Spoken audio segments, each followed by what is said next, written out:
Emerson Romano, para começar a ronda aí de opiniões, a sua análise do jogo, Romano. Olha, o Brasil começou a partida pressionando a equipe da Bolívia, da Bolívia, eu tava vendo os gols da Bolívia aqui, discutindo com o Adilson, que o Adilson falou comigo que o gol da vitória é do Miguelito, jogador do Santos, mas não foi não, você confundiu, viu, Adilson? O Brasil começou pressionando o Paraguai e inclusive jogando a sua zaga, jogando na linha do meio campo, né? Mas o Paraguai marcando atrás da linha da bola, dificultando muito as coisas para a equipe do Brasil. O Alfaro foi muito inteligente, até o Isidro Pita, ele ficava atrás da linha da bola e com isso dava a bola ao Brasil, mas tinha uma marcação muito forte, fazendo duas linhas de marcação muito pesadas e dava a bola pro Brasil, o Brasil não sabia o que fazer com ela, aí ficava de toquinho de lado, Paquetá voltava na defesa, voltava no meio campo, bola com Paquetá, aí o Rodrigo vinha buscar a bola para tentar fazer alguma coisa. Hendrick foi uma grande decepção, porque foi facilmente anulado pela defesa do Paraguai. O Vinícius Júnior, nem precisa dizer, foi uma figura nula, porque ele foi simplesmente engolido pelo lateral direito do Paraguai, pelo Cáceres. O Cáceres tá com ele no bolso, porque se ele ganhou foi uma ou duas jogadas para cima do Cáceres, foi muito durante todo o jogo. E aí o Brasil teve muitas dificuldades. E num lance em que a bola foi jogada na área do Brasil, o senhor Gabriel Magalhães fez o favor de rebater a bola pro meio da área. Isso não existe, o manual você já aprende lá na escolinha.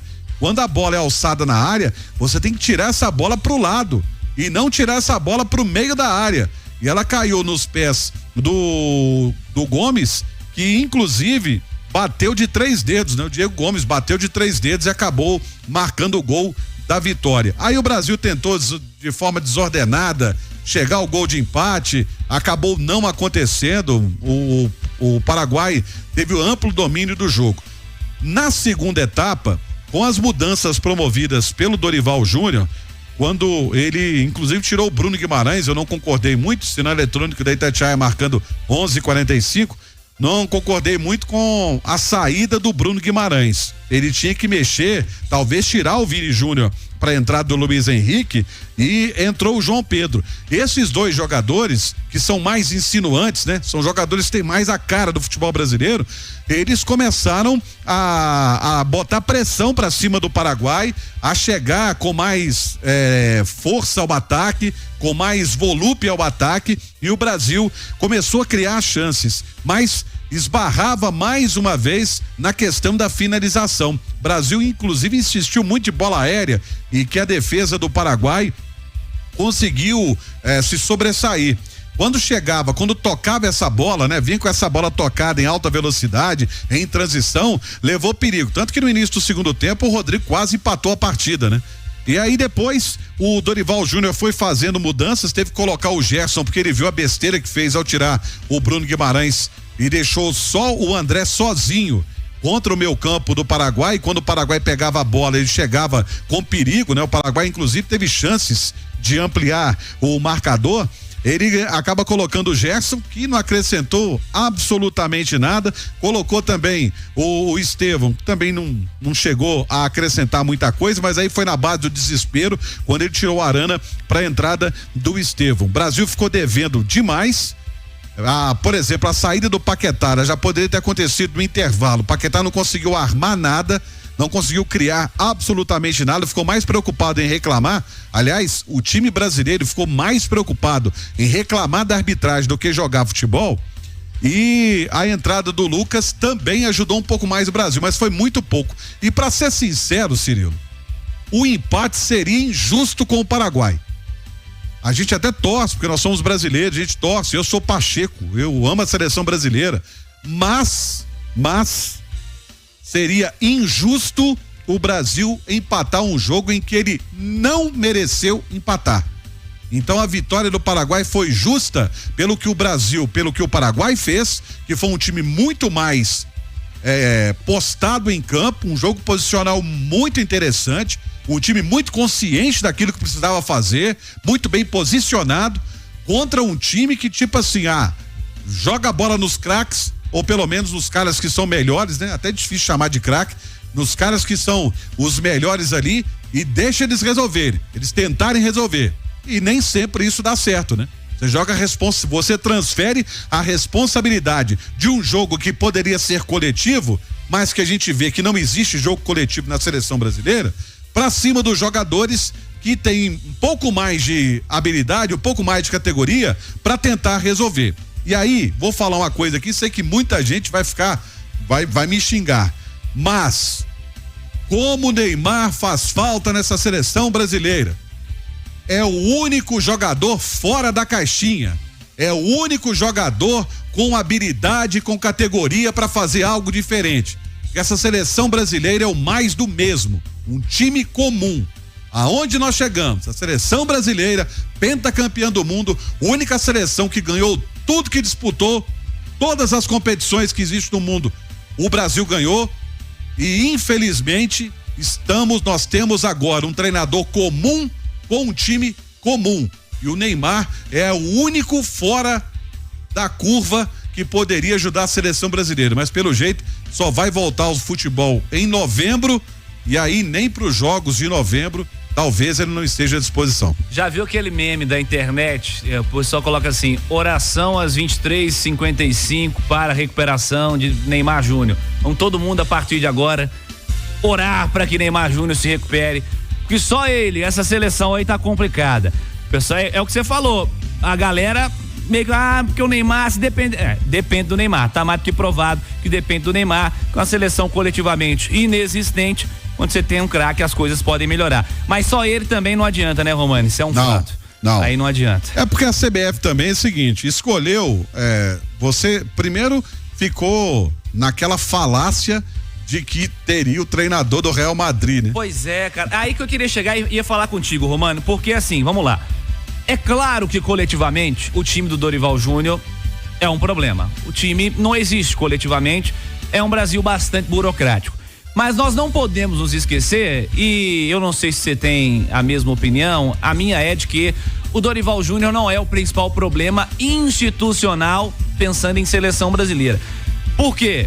Nós perdemos um ano com o trabalho interino do Fernando Diniz, esperando o Carlo Ancelotti, que não viria.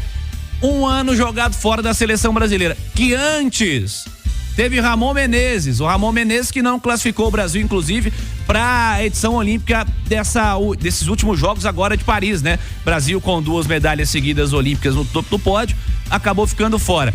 Então, o Emerson Romano, se nós estamos vendo agora também a seleção brasileira estagnada coletivamente, grande parcela, a maior parcela, na minha opinião, a maior porcentagem tem que ser destinada à presidência da CBF, à Confederação Brasileira de Futebol, que perdeu mais de um ano aguardando um treinador que o mundo sabia que não viria, né, Romano? E que nunca disse que viria. Em nenhum momento ele disse que viria para comandar a seleção brasileira. Ficamos com, aliás, o Ramon que quando cai para cima, né? Que não consegue classificar a seleção brasileira para Olimpíada, mas comanda atualmente o time sub-20, quer dizer, vai entender. Aliás, existe explicação.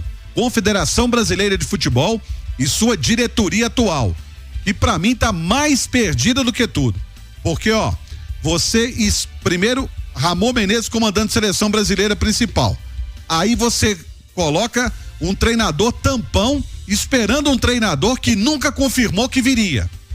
Aí você, na hora de buscar um treinador, busca-se um treinador que não era unanimidade no Brasil.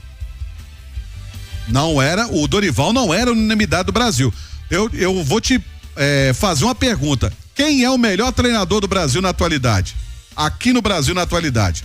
Trabalhando no futebol brasileiro ou brasileiro? Trabalhando no futebol brasileiro. Abel Ferreira. Pois é, por que o Abel Ferreira não é treinador da seleção? Por que o Abel Ferreira não é chamado? Existe, inclusive, um preconceito, tá? Existe um preconceito por muita gente de falar, mas um treinador estrangeiro. O que tem? O Paraguai tem um treinador argentino aí, e engoliu o Brasil. Portugal tem um treinador espanhol. E por que a gente não pode ter? Nós estamos com escassez de bons treinadores no Brasil. Os nossos treinadores pararam no tempo. gostam muito de ficar no microfone, na imprensa, ficar falando, blá, blá, blá, contra treinador estrangeiro, mas quem se dá bem no futebol brasileiro há, 3, 4 anos, é um treinador português. Por que ele não pode ser chamado para treinar a seleção brasileira? Te garanto que esse marasmo, essa mesmice não ia estar, porque o Abel não aceita esse tipo de marasmo, esse tipo de mesmice. Quem é o líder do Campeonato Brasileiro? O treinador é de onde? Outro, né? Entendeu? Então, não sei por que a CBF não dá o braço a torcer. Fala, gente, nós não temos treinador para a seleção brasileira. O Dorival pode ser um bom treinador para clube, mas não é treinador de seleção brasileira. Isso está sendo provado a cada jogo do Brasil. A cada vez que o Brasil entra em campo sob o comando dele, está sendo provado. Só a CBF que não enxerga isso. Então, o que está acontecendo com o time em campo, a gente observando o time em campo, começa lá de quem manda. Começa lá em cima. A CBF perdida, aí traz o Dorival Júnior, Dorival também perdido, convocações de alguns jogadores que são questionáveis, e aí a gente vê isso em campo. Sofreu para ganhar da equipe do Equador, e o Equador estava desfalcado, hein? Se o Equador estivesse com algumas peças, não sei se o Brasil ganharia aquele jogo, não. E aí, agora, contra um Paraguai que só havia vencido a Bolívia, ganha do Brasil. E mais o seguinte, se o Brasil tivesse jogado, sabe, tivesse jogado mesmo e perdido, ou foi azar, perdeu. Não, o Paraguai engoliu o Brasil. Essa que é a verdade. E o Alfaro tá com o Dorival no bolso desde a Copa América.